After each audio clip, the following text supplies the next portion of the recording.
Hey there, avid listeners. Thanks again for tuning into Sin's Workshop. Hope you're all having a wonderful day. Alright, so today we're going to be talking about Spells Trouble by PC Cast and Kristen Cast, published by Wednesday Books. This was a Book of the Month winner on Sin's Workshop, so thank you all for voting for it so that I could read it and review it. So, the premise of the novel, it does follow twins Hunter and Mercy, and on their 16th birthday they are going to do a ceremony to invoke their chosen gods from the Norse Gate. However, things don't go exactly according to plan. The gates in this town of Goodville in Illinois, founded by Sarah Good, who escaped the Salem witch trials because she is an actual witch. These gates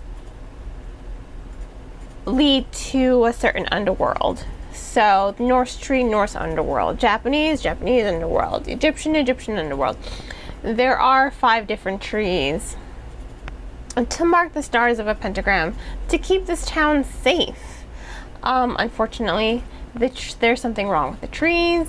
The Norse tree, something breaks out and ends up killing Fenrir, actually, breaks out.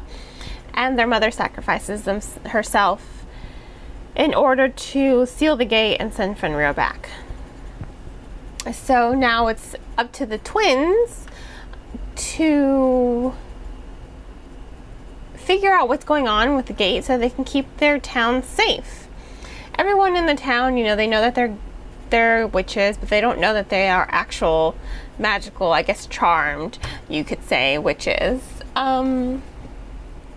But I do like that everyone's just like, oh, you're a witch, as a Wiccan myself, I do like the representation.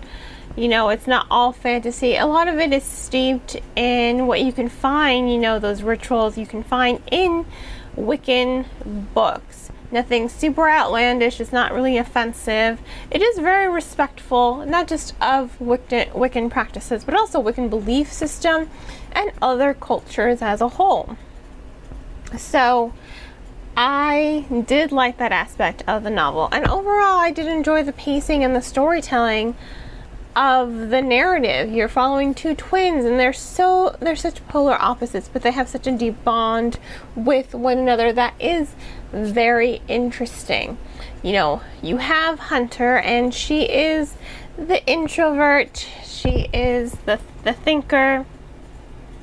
She is also a lesbian, which in this small town, I guess you could say, has left her open for a lot of bullying. A lot of aggressive, bullying is never okay.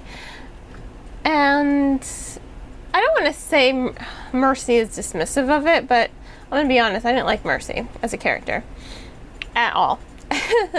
At first I was like, okay, she's fine, but then as the narrative kind of progressed and as the tension between her and her sister started to rise, you understand Hunter as a character because you're feeling her pain, you're feeling her uncertainty. And then sometimes Mercy just says things that it's like a slap in the face to Hunter. Like when their mother dies, she's like, she's like, is there a spell? Like, how can you be so unfeeling? It's like, everyone copes with grief differently. But it's like she forgets that her sister has been bullied almost her entire life for her sexuality. So when it comes to dealing with negative energy, she's more well equipped to it. Whereas Mercy, she's dating the star quarterback. She's with the popular kids. Although how she can be friends with these kids who pretty much emotionally and physically abused her sister with their bullying, I don't know. So as the story progressed, I was not a fan of Mercy. She's just she sucks. I'm gonna say it, Mercy sucks. Not a big fan of hers at all. She's just, I feel she likes to undermine her sister a lot. Especially because she's like, oh, well, I'm a green witch just like many people before me. and I have a goddess, Freya. Whereas Hunter, she's the first one in her family to not only be a cosmic witch, but to also choose a male god as her chosen deity, Tyr. And for Mercy, she's like, oh, this is a problem. Everything about you is a problem. And I like how Hunter does call her out on it. I will say that. I'm like, good for you, Hunter. You call her out on that. Hunter is a better developed character, in my opinion. I like her better. I think she's better. Overall, I think the energy between the two is really well developed. I do like the dynamic. I do love the rising tension between their relationship. I do like how they are becoming strained because you're seeing it. You're seeing the emotions come to the surface. But for me personally, I just wanted to smack Mercy around and be like, can you please get out of your tiny little bubble and actually realize that the problem is bigger than what you think it is? I also do like that there is a third perspective in the novel. It does follow Polyphemus, I believe. Yeah, Polyphemus, the Cyclops from Homer's Odyssey. I wanted to make sure I had the name right. He has his own perspective in the narrative because he's escaped from the olive tree, the Greek underworld. I like that we're seeing a little bit of Greek mythology in the story as well to really develop this plot that the authors are going for. I like the different mythologies. I'm a huge fan when it comes to mythology, and I do think that they add a lot to the storytelling as a whole. You're seeing the levels of magic. You're seeing how Wiccan belief system has a lot of connection to ancient civilizations like the Egyptians and the Greek mythology. So I do like that as a whole. I think it does balance out the story. It does make it really well paced. It does make it fast paced. But overall, I feel like I read reviews online, people liking Mercy, and I'm like, why? Why do you like Mercy? She's kind of a horrible person when you really sit down and think about it. And I'm just like, Mercy sucks. Like, why do you like her? I don't understand. I don't understand.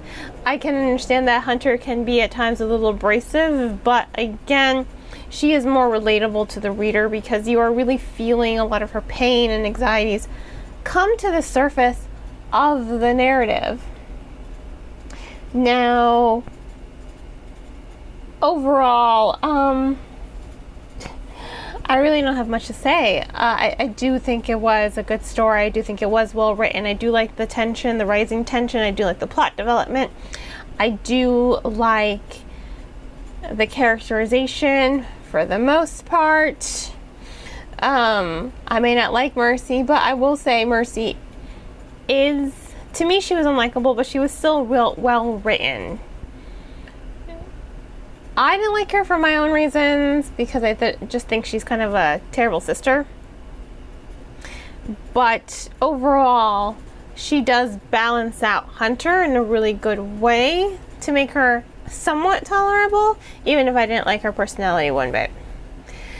So, and then Xena. There's Xena. I can't forget Xena. Xena's amazing, for the record. Just like her namesake. Xena's awesome. Love her. She's a cat. And she's great. You'll see. If you read the book, you'll see. Xena was great. Overall, though, I do think the story has really good development, really good pacing, good rising tension. So I do have to give this book, let's see, 4 to 5 stars. I'll give it 3.5, 4 to 5 stars. Do think it is worth a read.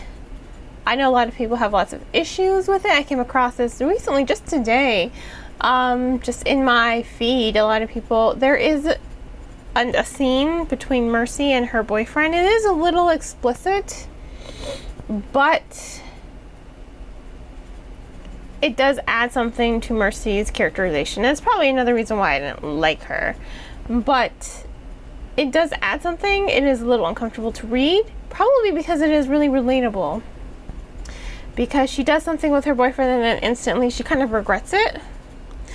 And then you're just like, eep. I think that's something that any girl can relate to, honestly. So, decent story, well done. Ultimately, I have to say, it wasn't bad. I did personally enjoy it. I do have to say, it deserves at least 3.5 out of 5 stars. 3.5, 4 out of 5. If you want to go ahead and purchase the book, please remember to purchase from your local bookseller or online retailer. Please do not support Amazon. When it comes to buying books, support your booksellers. You can buy the book on bookshop.org, which donates a percentage of proceeds to a local bookstore in your neighborhood. You can buy it at your local bookstore, Barnes & Noble, Books A Million. If you don't have one in your neighborhood, you can always get the book online. You have to remember, Amazon, half the time they don't employ people. That's why their prices are so cheap. They're not employing people. Books are there, they're just in a warehouse, and they just ship them out, and they can sell them at discount prices because, well, they don't have any staff. Please support any sort of company that employs people. That is all I'm asking. You don't have to support Barnes & Noble. Just support your local bookstore in your neighborhood. Bookshop.org will give you resources. And there are a bunch of book-based, IndieBound, Books, Federal Book Depository. Just support your bookstores. And Book Outlet. You also have bookoutlet.com, which doesn't have every single book available, but it does have enough, so try to find the book there if possible, if money's tight. Now, if money is really tight and you don't want to purchase the book because you're afraid you're not going to like it, check the book out from your local library. Libraries are a great resource for the community, definitely deserve all the support that they can get. If you don't have a library card, you can get a digital library card to get ebooks and audiobooks. And if you do have a physical library card, you can also do curbside pickup if you are worried about COVID. Please remember to stay safe out there with this Delta variant on the loose. On that note, I hope you all will continue to support me by liking this podcast and sharing it with all your book-loving friends.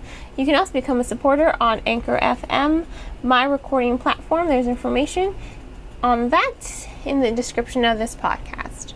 I hope you all have a great rest of your day, and as always, happy reading.